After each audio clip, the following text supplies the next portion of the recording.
Pak. Iya, iya. Gimana Bu? Iya, Pak. Saya ingin mengajukan beberapa pertanyaan, Pak, terkait tugas dari mata kuliah PPG ini ya, Pak, tentang identifikasi masalah, Pak. Jadi ada beberapa hal yang ingin saya Oke. tanyakan. Yang pertama terkait dengan motivasi belajar siswa yang dirasa itu kurang ya di sekolah. Nah, kira-kira kalau di atau pengalaman Bapak itu benar nggak pernyataan motivasi belajar siswa itu kurang, Pak? Ah, pada dasarnya memang kan setiap siswa ini punya ini ya, punya uh, perbedaan satu sama lain ya. Di mana tiap anak itu kan kadang-kadang, bukan kadang-kadang, tapi pada dasarnya keluarganya beda, lingkungannya beda, terus kemudian karakternya beda. Semuanya ini bisa mempengaruhi motivasi belajar dari siswa.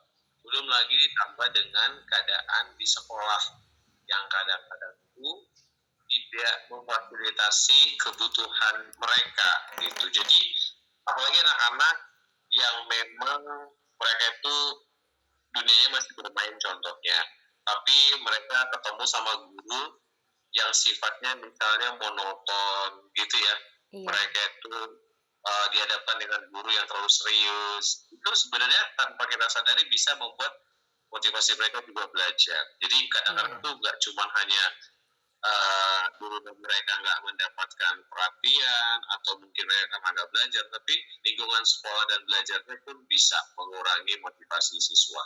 Iya. Kalau untuk guru yang kurang kreatif itu kira-kira benar nggak salah satu faktor juga dalam proses pembelajaran? Misalnya dalam Bisa, proses pembelajaran bisa ya? bisa sekali, bisa sekali. Makanya tadi saya katakan Mm-mm. anak-anak sebenarnya kan pada dasarnya, apalagi kita sekarang banyak belajar bagaimana anak-anak itu harus dikembalikan ke kodratnya ya. Iya, Kodratnya anak-anak itu kan salah satunya itu kodrat zaman. Anak-anak itu zamannya itu bermain loh. Tiba-tiba guru itu hanya melakukan proses pembelajaran itu dengan model satu arah saja. iya, Modelnya tidak center saja. Modelnya monoton saja. Kurang menggunakan banyak metode iya, dari awal tahun sampai akhir tahun, atau nggak usah deh, satu bulan itu gurunya semuanya menggunakan model ceramah. Jadi itu kan kurang menantang siswa gitu, mereka kurang tertarik. Karena apa? Karena mereka bukan tipe orang-orang yang memang bisa duduk tenang, mendengarkan lama-lama. Itu bisa jadinya motivasinya kurang. Tapi coba kalau gurunya semangat, bikin metode ini, minggu depan juga, dan siswa dilibatkan bermain, interaktif, inovatif, itu pasti anak-anak semakin semangat belajarnya. iya, itu Mbak. Ya, jadi ada lagi mungkin tadi guru kurang memotivasi juga ya karena dari cara belajarnya Ya, juga. ya, Nah, media pembelajaran yang dipakai pun mungkin juga masih itu saja ya. Medianya tidak ada ya, benar, menggunakan benar, alat benar apa ya? sekali. Misalnya proyek Infokus ya, Infokus pakai PPT kan mungkin lebih menarik siswa ya. Benar Iya, sekali. Siswa tuh kalau cuma berdiri saja, ya sebenarnya gini sih, metode ceramah itu tidak ada yang salah. iya, Tergantung cara gurunya berbicara. Namun kalau lama-kelamaan juga anak-anak hanya melihat satu guru saja berdiri, iya, rasanya itu kurang menantang ya Bu ya. Tapi iya, kalau iya, guru mulai membawa masuk alat-alat, ya kita tahu sekarang udah makin canggih ya, ada proyektor di sekolah digunakan, laptopnya bisa digunakan. Belajar itu kan nggak harus dari buku cetak anak-anak, tapi iya, guru udah siapkan berbentuk game contohnya yang tampil di layar proyektor, tapi di sana sebenarnya ada ilmu gitu kan. Sebenarnya di iya, sana mereka lagi main teka-teki, tapi lagi menebak nih materi apa yang baru dipelajari, itu kan membuat motivasi guru juga. iya, Gitu. iya, Pak. Itu tentang motivasi belajar siswa ya, Pak ya. Kemudian untuk masalah literasi, Pak, berdasarkan pengalaman Bapak sendiri atau mungkin di tempat Bapak mengajar ya, atau pokoknya sekolah di mana Bapak berada, kira-kira secara literasi minat baca anak itu gimana, Pak? Masih kurang atau sudah bagus? Anak-anak sekarang tuh memang, saya baca-baca literatur dari mana-mana ya, dan juga pengalaman, memang kebanyakan tuh literasi dalam zaman saya itu sangat kurang. Iya, Ya, jadi kalau nggak guru yang berfungsi ini sebagai penggerak. Ini bisa 10 tahun ke depan itu bahkan bahaya, 20 tahun ke depan itu bahkan bahaya. Kenapa gitu ya? Iya. Karena kemungkinan ini kita di sekolah belum memfasilitasi anak secara baik dari cara kebutuhan mereka. Iya. Kita tahu ya Bu ya, bahwa anak-anak sekarang itu sangat dekat, sangat terbiasa dengan namanya gadget. Iya. Mereka terbiasa dengan benda bergerak, mendengar suara gitu ya. Lantas kita sajikan hanya baca buku, caranya nggak menarik pula lagi, bukunya juga tidak sesuai usia lagi. Bukunya harusnya anak SD tapi dikasih buku-buku yang hanya isinya tulisan semua, nggak ada gambarnya, ceritanya terlalu panjang-panjang. Itu kan membuat mereka bosan. Tapi kalau coba kita mengerti kebutuhan mereka, oh anak-anak usia kelas 1 ini seperti ini yang butuhnya, ceritanya cerita hanya bergambar aja semuanya. Oh naik kelas 4 lebih naik lagi tingkatnya tapi tetap kreatif. Kemudian itu pembiasaan Mbak. Bu, di sekolah itu harus ada pembiasaan. Misalnya 30 menit sebelum pagi setiap hari ya program sekolahnya dibuat tuh. Mereka melakukan literasi membaca contohnya. Tapi nggak cukup cuma baca. Pokoknya selesai berda, kita harus tantang. Kita buat misalnya nanti hari ini giliran 3 orang anak ya yang dibacanya harus diceritakannya. Cukup 3 orang satu hari ini, besok 3 lagi, itu akan membuat mereka semakin seru. Walaupun buku yang mereka baca beda-beda, tapi ketika mereka menceritakan ulang, teman yang lain pun akan dapat dengar. Nah sebenarnya kan di situ literasinya nambah untuk seluruh elemen siswa. Kira-kira kalau untuk pojok baca sendiri, apakah itu juga faktor yang membuat anak misalnya tidak ada pojok baca di setiap ruang kelas, apakah itu juga mempengaruhi minat baca yang berkurang, Pak? Kalau menurut saya pribadi Tergantung ya. Kalau hanya jadikan sebagai pajangan, ya apa gunanya? Iya. Nah, tapi kalau memangnya guru bisa memanajemen, guru memang benar-benar bisa memanage, ini dibuat. Kadang-kadang kan tuh gimana ya, guru kadang-kadang tuh pokoknya supaya kelihatan indah aja gitu ya, supaya kelihatan ngikut aja perkembangan zaman sekarang. Ngapain? Tapi benar-benar konsepnya harus tahu gitu. Gurunya ngerti nggak sih fungsi pojok bacanya buat apa dan gimana cara mengatur supaya itu tetap berfungsi gitu. Jadi saya katakan tuh jawabannya bisa membantu, bisa juga tidak membantu juga gitu. Iya. Oke Bapak, terima kasih atas jawaban untuk yang literasi ya Pak. Kemudian untuk masalah berikutnya tentang penggunaan IT ya, penggunaan teknologi informatika di sekolah-sekolah. Kira-kira menurut pengalaman Bapak atau pendapat Bapak, bagaimana penggunaan IT di sekolah itu? Apakah sudah memadai atau belum gitu Pak? Untuk IT ya, kalau saya jawabnya memang ini agak panjang sebenarnya, karena kalau IT ini kan tergantung lagi di sekolahnya Bu ya. Mereka di kota, mereka di desa.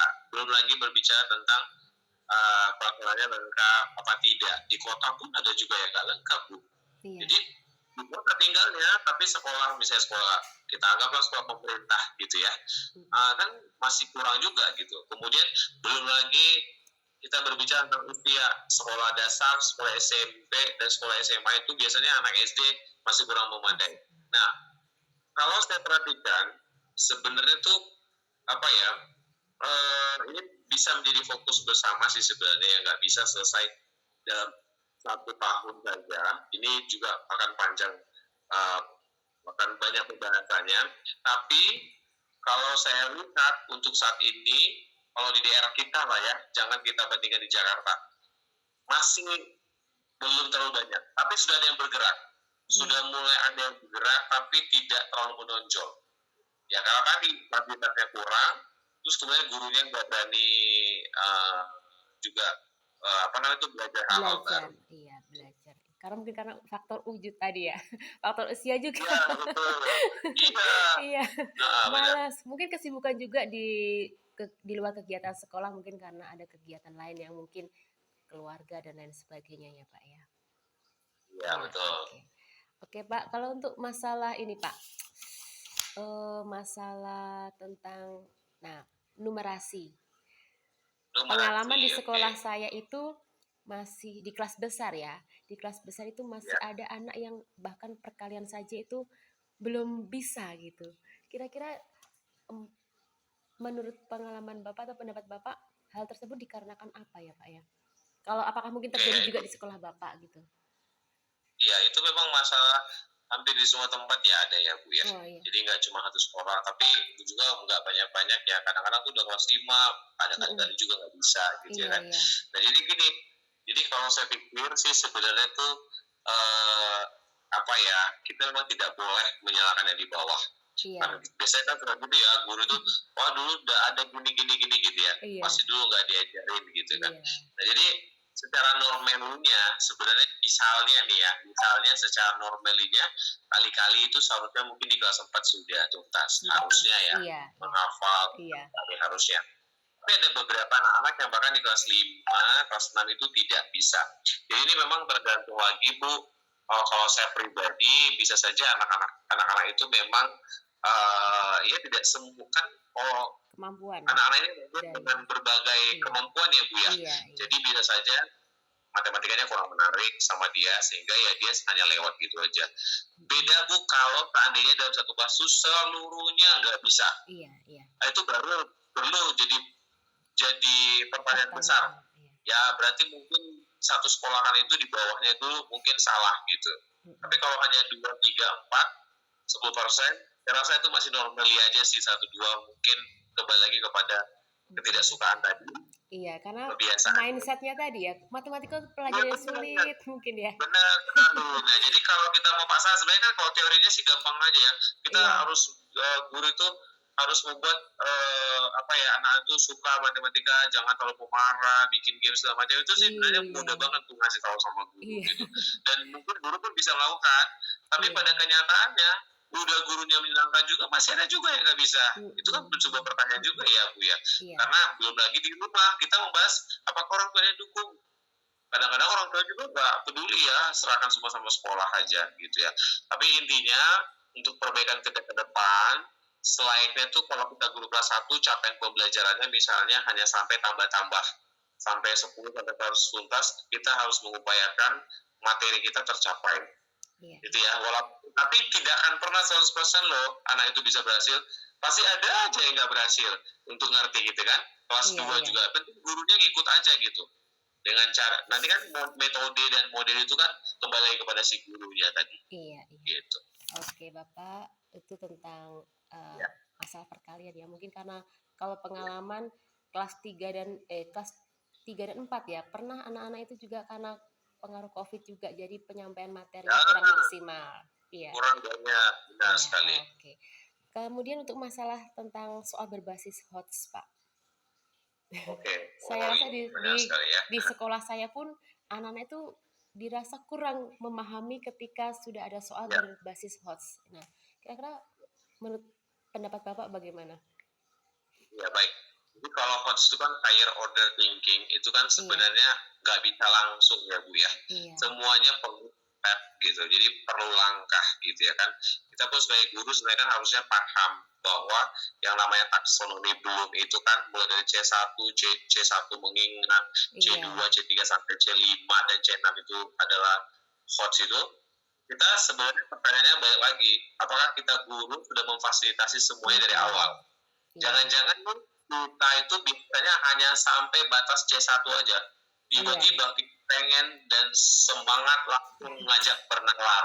Tapi malah kita C2, C3, C4-nya yang kita ngajarin gitu loh. Jadi iya, iya, iya dong, karena kan anak-anak itu masih butuh tuntunan. benar, Saya benar nggak Pak. bisa langsung bisa ya Bu. Jadi itu yang mungkin perlu koreksi buat semua teman-teman guru yang berharap tuh di bidang studi apapun. Ya kan, karena kalau itu kan di bidang studi manapun, ayo kita sama-sama nih, bahkan seluruh stakeholder di sekolah itu, jadi bukan cuma guru kelas, bukan hanya guru kelas 5, tapi seluruh guru loh. Dari kelas Iya, 1 sampai kelas 6, seluruh mapel itu kita mulai persiapkan diri itu, yaudah setiap kali ada soal latihan itu, kita tahu bahwa ini C1, ini C2, C3, divariasikan aja. Siswa itu juga biasakan Bu, jangan selalu yang namanya soalnya multiple choice yang iya, kadang-kadang tuh mereka tinggal memilih, capcip itu udah benar, bisa benar, kan. Jadi kita biasakan mungkin soalnya itu open ended gitu. Jadi model iya, soal open ended itu kan berpikir terbuka. Jadi bukan hanya masalah benar apa enggak, tapi bagaimana mereka punya tanggung jawab untuk mengeluarkan pendapatnya. Itu kan perlu waktu. Iya, Kebiasaan dia menjawab segala macam itu membuat dia jadi semakin kritis. benar. Nah, orang-orang yang kritis ini nanti nawarnya juga semakin jalan. Kira-kira seperti itu sih. Iya. Oke, Ya. Pak, terima kasih itu tentang masalah soal berbasis HOTS ya, Pak. Kemudian untuk model pembelajaran. Itu mungkin masih ada beberapa guru, mungkin bahkan mungkin saya pun kadang-kadang masih menggunakan model pembelajaran